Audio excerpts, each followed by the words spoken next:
جب تم اللہ کے نبی کے دست مبارک پر ہاتھ مبارک پر بیعت کر رہے تھے موت کی کہ ہم کافروں کے مقابلے میں ڈٹے رہیں گے، منہ نہیں پھیریں گے، پیٹھ نہیں پھیریں گے، بلکہ ہم ان کافروں کا پورا مقابلہ کریں گے اور اللہ کے راستے میں اپنی جانیں بھی قربان کر دیں گے، لیکن کافروں کے مقابلے میں پیچھے نہیں ہٹیں گے، اللہ کے نبی کی حفاظت سے پیچھے نہیں ہٹیں گے، دین کے معاملے میں کوئی نرمی نہیں ہوگی کافروں سے۔ اور جب 1400 ایمان والوں نے اللہ کے نبی صلی اللہ علیہ وسلم کے ہاتھ مبارک پر بیعت کی عمرے کی نیت سے جب آئے تھے نبی علیہ السلام، اور مکے والے عمرہ نہیں کرنے دے رہے تھے، اور حتیٰ کہ نبی علیہ السلام کے سفیر حضرت عثمان غنی رضی اللہ تعالیٰ عنہ کے متعلق بھی یہ افواہ مشہور ہو گئی تھی کہ وہ شہید کر دیے گئے ہیں مکہ میں۔ تو اللہ کے نبی صلی اللہ علیہ وسلم نے پھر بیعت لی نئے سرے سے ایمان والوں سے کہ کون معاہدہ کرتا ہے کافروں کے مقابلے میں۔ تو سب مسلمانوں نے جو ساتھ تھے 1400 صحابہ کرام نبی علیہ السلام کے ساتھ تھے، انہوں نے بیعت کی نبی علیہ السلام کے دست مبارک پر، اور اللہ پاک نے فرمایا کہ یہ اللہ کے بظاہر اللہ کے نبی کا ہاتھ مبارک تھا، لیکن اوپر اللہ پاک کا ہاتھ تھا، تو ان ایمان والوں نے گویا اللہ سے معاہدہ کیا ہے، اللہ سے بیعت کی ہے اپنی جانیں قربان کرنے کے لیے اللہ کے راستے میں۔ تو اللہ بھی ان سے خوش ہو گیا اور ان کو اپنی رضامندی کا سرٹیفکیٹ دنیا میں ہی دے دیا۔ باقی ایمان والوں کو تو جنت میں ملے گا، لیکن صحابہ کرام کو دنیا میں ہی اللہ پاک نے یہ سرٹیفکیٹ دے دیا کہ اللہ ہمیشہ کے لیے ان سے راضی ہو گیا، خوش ہو گیا، ان کی ساری خطائیں معاف کر دی پچھلی، اور ان کے لیے جنت کا اعلان ہے۔ اور دنیاوی فائدہ یہ ہے کہ اس بیعت کے بعد 2 مہینے کے اندر یہودیوں کا بہت بڑا مرکز جو خیبر میں تھا، یہودی جہاں رہ کر عیش و عشرت کر رہے تھے، اور کافروں کے ساتھ ساز بات کر کے مسلمانوں کے خلاف، نبی علیہ السلام کے خلاف بھی کافروں کو ابھارتے رہتے تھے۔ تو بیعت سے جب واپس ہوئے نبی علیہ السلام عمرہ کی بغیر ہی صلح کر کے واپس ہوئے حدیبیہ کے مقام سے، تو اللہ پاک نے 2 مہینے کے اندر ہی خیبر فتح کرا دیا، اور یہودیوں کے دلوں میں بھی اللہ پاک نے مسلمانوں اور نبی علیہ السلام کا رعب ڈال دیا، اور کوئی خاص مزاحمت نہیں کر سکے، اور سارا مال و متاع یہودیوں کا مسلمانوں کے قبضے میں آ گیا، اور نبی علیہ السلام نے ان کو خیبر سے نکال کر یہودیوں کو باہر بھیج دیا، تو یہ شام اور فلسطین کے علاقے میں چلے گئے، شام میں جا کر آباد ہو گئے۔ تو اللہ پاک فرماتے ہیں کہ اس وقت بظاہر مسلمانوں کی حالت کمزور تھی کہ ساتھ بھی ایک تلوار تھی اور احرام باندھا ہوا تھا سب نے، جنگی لباس بھی نہیں تھا، نہ خوف تھے، نہ زریں تھی، نہ نیزے تھے، نہ کوئی اور چیز تھی، صرف ایک تلوار ساتھ تھی اور احرام باندھا ہوا تھا۔ تو بظاہر پوزیشن کمزور تھی مسلمانوں کی، اگر کافر مل کر حملہ کرتے تو بظاہر یہ تھا کہ وہ مار دیتے مسلمانوں کو، شہید کر دیتے۔ اسی لیے مدینہ منورہ کے ارد گرد اور مدینے کے منافقوں نے یہ کہا تھا کہ اب یہ نبی اور مسلمان واپس اپنے گھروں کو نہیں آئیں گے، کافر ان کو ختم کر دیں گے۔ یہودیوں کا بھی یہی خیال تھا، لیکن اللہ پاک نے ایسی تدبیر عطا فرمائی کہ کافر سارے ناکام ہو گئے۔ ایک طرف وہاں لڑائی روک دی اللہ پاک نے، کب کو صلح پر مجبور کر دیا، دوسری طرف اللہ پاک نے یہ مدد کی کہ مدینہ منورہ خالی تھا لڑنے والوں سے۔ اگر اس وقت یہودی خیبر کے حملہ کر رہے تھے جیسا ساتھ سے کر رہے تھے تو کوئی مقابلہ نہیں تھا مدینے میں، تو اللہ پاک نے ان کو بھی روکا۔ تیسری طرح منافقین تھے، وہ بھی یہ کوشش اگر کرتے تو مدینہ منورہ پر قبضہ کر سکتے تھے، لیکن اللہ پاک نے سب کا دشمنوں کو جو ہے دور رکھا اور سب کو ناکام بنا دیا۔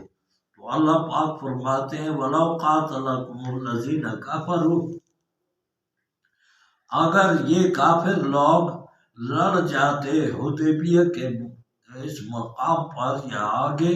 لَوَلَّوُا الْأَدْبَارَ ثُمَّ لَا يَجِدُونَ وَلِيًّا وَلَا نَصِيرًا، تو یہ پیٹھ پھیر کر بھاگتے مسلمانوں سے، پھر ان کو نہ کوئی دوست ملتا اور نہ مددگار ملتا، تو اللہ پاک مسلمانوں کو غلبہ عطا کر دیتا اور مکہ مکرمہ پر اسی وقت قبضہ ہو جاتا مسلمانوں کا۔ 13 کلومیٹر مدینہ مکہ مکرمہ سے دور تھے حدیبیہ کے مقام پر، جس کو اب شمیسی کہا جاتا ہے۔ سنت اللہ التی قد خلت من قبل، یہ اللہ پاک کا پرانا طریقہ ہے جو پہلے سے ایمان والوں کی مدد کرتا رہا، کافروں کے مقابلے میں ہمیشہ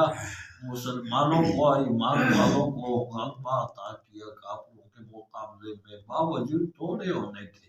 وَلَن تَجِدَ لِسُنَّتِ اللَّهِ تَبْدِيلًا، اور تم ہرگز قیامت تک اللہ کے اس قانون میں کوئی تبدیلی نہیں پاؤ گے کہ اللہ پاک ہمیشہ سچے ایمان والوں کی مدد کرتا ہے۔ وَهُوَ الَّذِي كَفَّ أَيْدِيَهُمْ عَنْكُمْ، اور وہی اللہ کی ذات ہے جس نے تمہارے ہاتھ روک دیے تھے، كَفَّ أَيْدِيَهُمْ عَنْكُمْ، ان کافروں کے ہاتھ روک دیے تھے تم سے لڑنے سے، وَأَيْدِيَكُمْ عَنْهُمْ، اور تمہارے ہاتھ روک دیے تھے ان سے، بِبَطْنِ مکہ تھا، مکہ کی وادی میں یعنی حدیبیہ میں، مِن بَعْدِ أَنْ أَظْفَرَكُمْ عَلَيْهِمْ، بعد اس بات کے کہ اللہ پاک نے مسلمانوں تمہیں غلبہ عطا کیا تھا، تمہاری مدد تھی اللہ کی طرف سے، وَكَانَ اللَّهُ بِمَا تَعْمَلُونَ بَصِيرًا، اور اللہ پاک خوب جانتا ہے جو کچھ کر رہے تھے مسلمان اور کافر، ان کو خوب جانتا ہے، دیکھ رہا تھا کہ کافر کیا کر رہے ہیں، مسلمان کیا کر رہے ہیں، کس نیت سے کر رہے ہیں، تو سب کچھ اللہ پاک دیکھ رہا تھا اور آزما رہا تھا اپنے بندوں کو۔ ہم الذین کفروا، کافر وہ لوگ ہیں کہ ہم صدوکم عن المسجد الحرام، کافر تو ایسے لوگ ہیں جنہوں نے تمہیں اے نبی علیہ السلام اور مسلمانوں بیت اللہ شریف میں داخل ہونے سے روکا، مسجد حرام میں داخل ہونے سے روکا، خانہ کعبہ میں داخل ہونے سے روکا، والہدی معکوفا، تمہارے قربانیوں کو بھی ٹھہرا دیا پیچھے، ان کو بھی نہیں پہنچنے دیا مینا میں، ان یبلغ محلہ، کہ وہ قربانیاں اپنی جگہ پہنچ جاتی مینا اور وہاں ذبح ہوتی، کہ یہاں ہی تمہیں ذبح کرنی پڑی۔ ولولا رجال مومنون ونساء مومنات، اگر مکہ مکرمہ میں اس وقت مومن مرد، ایمان والے مرد اور ایمان والی عورتیں نہ ہوتی، ثم لم تعلموہم، جن کو تم نہیں جانتے تھے کہ انہوں نے یا اپنا ایمان چھپایا ہوا تھا یا کافروں کی قید میں تھے، زنجیروں سے باندھے ہوئے تھے، کہ نادانی میں تم کہ تم انہیں رون دیتے، فَتُصِيبَكُم مِّنْهُ مَعَرَّةٌ، بغیر تمہیں واقفیت کے تمہارے ہاتھوں سے مارے جاتے تو پھر تم پشیمان ہوتے۔ اور اللہ پاک نے اس لیے اس وقت یہ جنگ روک دی تھی اور صلح کرائی تھی۔ ایک وجہ یہ تھی کہ ایمان والوں کو بچانے چاہتا تھا اللہ پاک، لیدخل اللہ فی رحمتہ من یشاء، اللہ پاک اپنی رحمت میں داخل کر دیتا ہے جس کو چاہتا ہے۔ تو یہ ایمان والے یعنی مکے والوں کو بھی اللہ پاک ان قریب مسلمان کرنے والا تھا، اسلام کی توفیق دینے والا تھا، اس لیے لڑائی روک دی کہ مکہ لڑائی کے ساتھ فتح نہ ہو بلکہ جو ہے بغیر لڑائی کے فتح ہو جائے۔ لو تزیلوا لعذبنا الذین کفروا منهم عذابا علیما، اگر یہ مسلمان ان سے جدا ہو جاتے مکہ مکرمہ کے اندر تو اللہ پاک تمہارے ہاتھوں سے ایمان والوں مسلمانوں ان کافروں کو بڑا دردناک عذاب دلاتا، لیکن اللہ پاک نے روکا اس لیے کہ یہاں مسلمان تھے، یہ نہ مارے جائیں، تم پر یہ داغ نہ لگ جائے۔ کل کافر کہتے کہ یہ مسلمان تو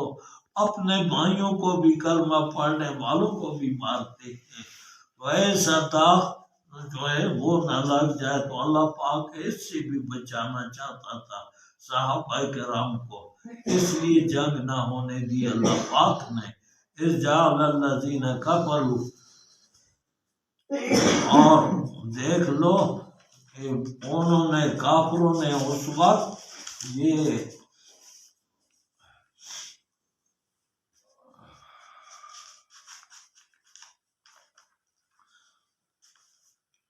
کافروں کے دلوں میں اس وقت یہ جاہلیت کی غیرت جاگ اٹھی تھی، اس لیے عمرہ نہیں کرنے دیتے تھے۔ بے قلوبہم الحمیۃ، حمیۃ الجاہلیہ، جاہلیت کی یہ غیرت جاگ اٹھی تھی کہ اگر ہم نے اس وقت مسلمانوں کو اور نبی علیہ السلام کو عمرہ کرنے دیا تو سارے عرب میں ہماری ناک کٹ جائے گی کہ مسلمان زبردستی مکے میں داخل ہو گئے اور وہاں عمرہ کر لیا تو باقی عرب بھی جلدی مسلمان ہو جائیں گے۔ تو یہ غیرت تھی ان میں، یہ اس لیے مسلمانوں کو عمرہ نہیں کرنے دے رہے تھے، حالانکہ زمانہ جاہلیت میں بھی یہ پکی بات تھی کہ اپنے دشمن کو بھی نہیں روکتے تھے عمرے سے اور حج سے لوگ مکے والے، لے کر مسلمانوں کو روک دیا، تو وہ اللہ پاک فرماتے ہیں ان کے دلوں میں یہ جاہلیت کی غیرت جاگ گئی تھی۔ فَأَنزَلَ اللَّهُ سَكِينَتَهُ عَلَىٰ رَسُولِهِ، پھر اللہ پاک نے اپنی طرف سے اطمینان نازل کیا اپنے رسول پر، وَعَلَى الْمُؤْمِنِينَ، اور ایمان والوں پر، کہ وہ کافروں کے مقابلے میں اشتعال میں نہیں آئے۔ اگرچہ کافروں نے کئی دفعہ چھاپا بھی مارنے کی کوشش کی، چھاپا مارا حدیبیہ کے مقام پر، 50 آدمی بھیجے چھاپا مارنے کے لیے، لیکن مسلمانوں نے ان کو بھی پکڑ لیا، پھر نبی علیہ السلام نے ان کو چھوڑ دیا۔ 2-3 دفعہ انہوں نے کافر بھیجے چھاپا مارنے کے لیے رات کے وقت، تاکہ مسلمانوں کو پتہ ہی نہیں چلے وہ مارتے ہم، تو اللہ پاک نے سب کو ناکام کر دیا اور اطمینان اتارا مسلمانوں اور نبی علیہ السلام کے دل مبارک پر، وَأَلْزَمَهُمْ كَلِمَةَ التَّقْوَىٰ، اور اللہ کے طرف سے ایمان والوں پر یہ تقویٰ کا کلمہ جو ہے یہ لازم کر دیا گیا، لا الہ الا اللہ محمد رسول اللہ، کہ تم تو یہ پاکیزہ کلمہ پڑھتے ہو، اس لیے کافروں کے مقابلے میں صبر سے، برداشت سے، تحمل سے کام لو۔ وَكَانُوا حَقَّ بِهَا وَأَهْلَهَا، اور ایمان والے زیادہ حقدار تھے اس تقوی کے، اور وہ اہل بھی تھے کہ وہ ان کی سیرت و کردار بھی پاکیزہ تھا۔ وَكَانَ اللَّهُ بِكُلِّ شَيْءٍ عَلِيمًا، اور اللہ پاک ہر چیز کو جانتا ہے، اس سے کوئی چیز چھپی ہوئی نہیں ہے، کسی کے دل کے راز بھی چھپے ہوئے نہیں، دماغ کی سوچیں بھی چھپی ہوئی نہیں۔ اللہ پاک سب کچھ جانتا ہے کہ سب کچھ بنانے والا ہی وہی ہے۔ تو اس لیے جو بھی سچے دل سے ایمان لائے گا، اللہ پاک اس کے ایمان کو بھی جانتا ہے، جو منافقت کرتا ہے اس کے بھی منافقت کو بھی جانتا ہے، جو کفر کرتا ہے اس کو بھی جانتا ہے۔ اللہ پاک سب کو قیامت کے دن ان کی نیتوں کے مطابق اللہ پاک ان کے فیصلے کرے گا، اور اللہ تبارک و تعالی ہمیں دنیا میں ایمان کامل عطا فرمائے، اچھے کاموں کی توفیق عطا فرمائے، اور دین کو سمجھنے کی، اس قرآن کو ہماری دنیا آخرت میں نجات کا ذریعہ بنائے۔